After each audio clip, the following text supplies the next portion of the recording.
De vleerbasis Ljouwert levert een substantiële bijdrage aan de Nederlandse deelname in de strijd in IS. Dat heeft de regering bekend maken. Nederland stuurt 6 F-sections naar de strijdtoneel en goed 400 man militair personeel. De basiscommandant van Ljouwert zal vanmiddag zijn goed 800 werknemers op een hichte stellen van een plan.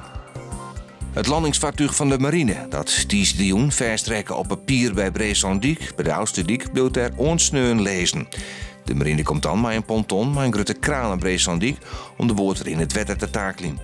Het vaartuig wordt ondan continu bewaakt. Op het tolhuiswaai bij de Jouwer is juist een brandwachtwagen in het wetter rekken. De brandwacht de wijs na een ongeluk op het verkeersplein. In een scherpe bocht verleerde de chauffeur van de brandwachtwagen de macht door het stuur, waaruit er een viever in riet. 2 brandwachtmeesken rekken in het wetter, er is net in verwoenen.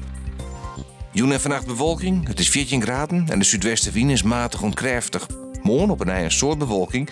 Het is wel droog, het wordt 18 graden en er stiert dan een matig onkrachtige westenwind.